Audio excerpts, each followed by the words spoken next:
नमस्कार स्टूडेंट्स, कैसे हैं आप सभी।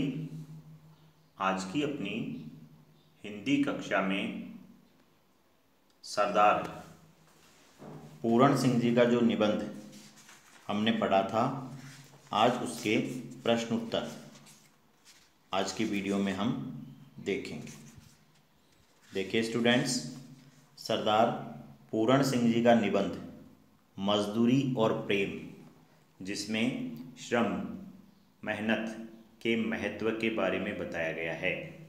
तो आज इसके प्रश्नोत्तरों को ध्यान से आप सभी को समझना है। पहला प्रश्न है, लेखक पूरण सिंह ने किन किन व्यक्तियों को साधु कहा है।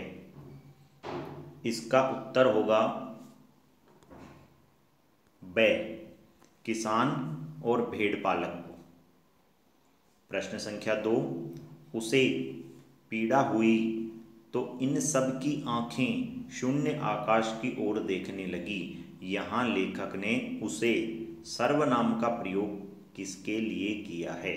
देखिए, यदि पूरा वाक्य देखें तो सबसे पहले है उसे, ये सर्वनाम शब्द है और इस सर्वनाम शब्द का प्रयोग किसके लिए हुआ है।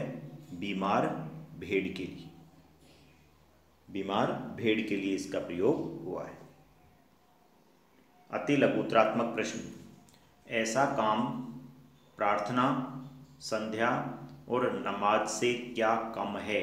लेखक ने किस काम की ओर संकेत किया है। यहाँ लेखक ने उस विधवा स्त्री के काम की ओर संकेत किया है जिसने भूखे रहकर रात भर जागकर कमीज सिलने का प्रेमपूर्ण पवित्र श्रम किया है। यहाँ लेखक ने उस विधवा स्त्री की ओर संकेत किया है जो रात भर जागकर भूखी रहकर कमीज सिलने का प्रेमपूर्ण पवित्र श्रम करती है, उसकी ओर संकेत किया गया है। प्रश्न संख्या 2, लेखक जब अनार के फूल और फल देखता है तो उसे किसकी याद आती है। उत्तर, लेखक जब अनार के फूल और फल देखता है तो उसे माली के रुधिर यानी खून की याद आती है। तीसरा प्रश्न है, लेखक ने किसान को किसके समान बताया है। उत्तर होगा, लेखक ने किसान को ब्रह्मा के समान बताया है। लघुत्रात्मक प्रश्न, लेखक की दृष्टि में मजदूरी का भुगतान किस रूप में किया जाना चाहिए।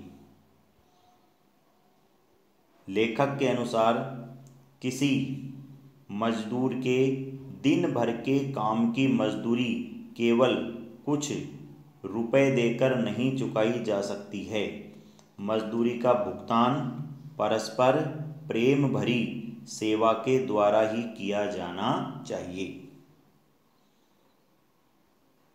प्रश्न 2, लेखक ने किसे बेघर, बेनाम और बेपता कहा है और क्यों। बेघर यानी जिसका कोई घर ना हो, बेनाम जो कोई नामचीन आदमी, फेमस आदमी नहीं हो, और बेपता यानी जिसका कोई एड्रेस, कोई पता ना।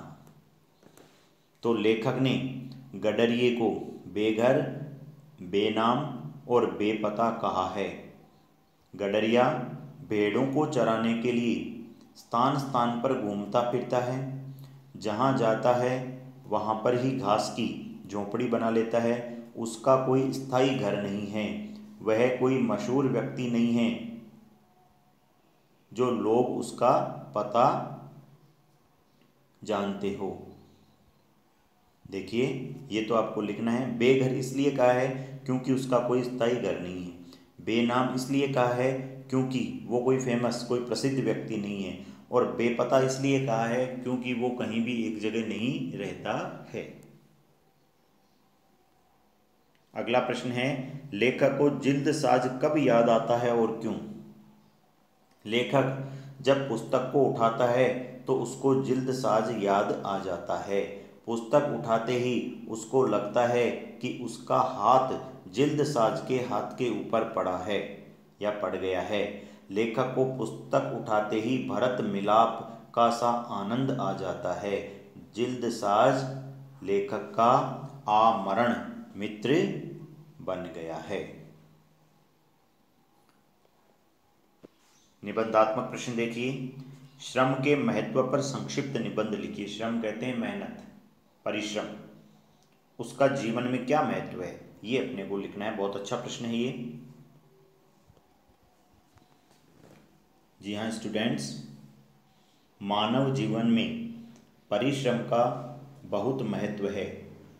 संसार में कोई भी काम सिर्फ विचार करने से नहीं होता है, उन विचारों को कार्य रूप में परिणित करना पड़ता है।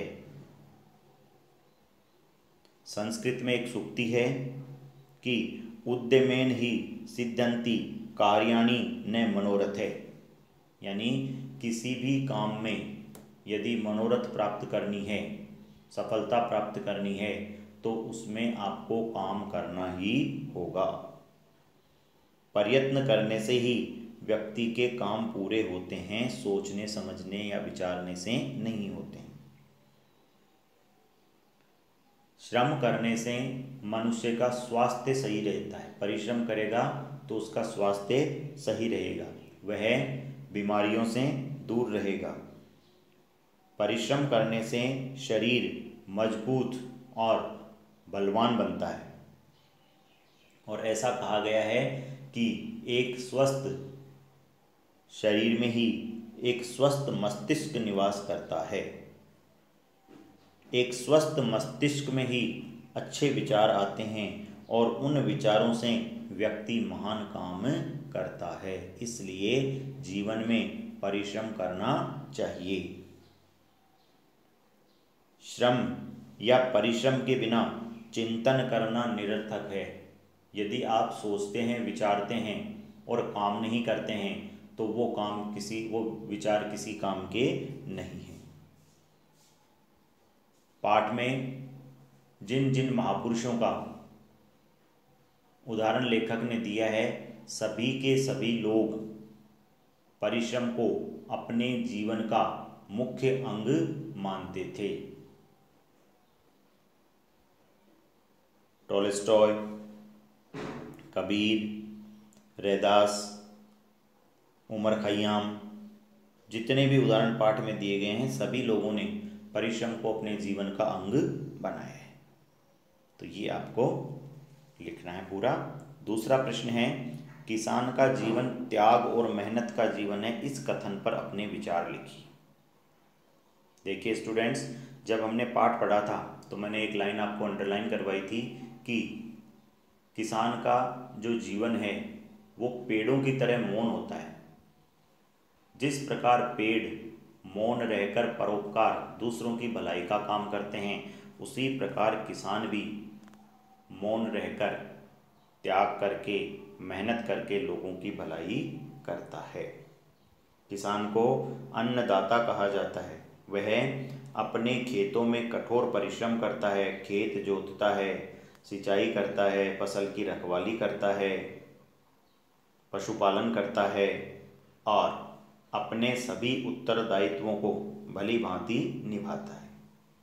प्रातःकाल उठकर खेतों की तरफ जाता है और शाम होने तक खेतों में ही काम करता है। चाहे सर्दी हो, गर्मी हो, बरसात हो, इनकी वो कोई परवाह नहीं करता है और इनकी वजह से कोई काम उसका रुकता नहीं है। वह सर्दी की ठंडी रातों में भी खेतों में सिंचाई करता है और गर्मी जब भीषण पड़ती है उस समय भी वो अपने खेतों में काम करता है। कभी भी वो अपने काम से मुंह नहीं चुराता है। वह खुद भूखा रहता है लेकिन लोगों का पेट भरता है। दूसरों की भलाई करना ही वह अपने जीवन का परम उद्देश्य मानता है। इस प्रकार हम कह सकते हैं कि किसान का जीवन त्याग और परिश्रम का जीवन है। तो स्टूडेंट्स, ये इस पाठ के प्रश्नोत्तर कंप्लीट हो गए हैं। अगला जो पाठ है जो अपन ने पढ़ा था, आज उसको आगे कंटिन्यू करेंगे अगले वीडियो में। धन्यवाद।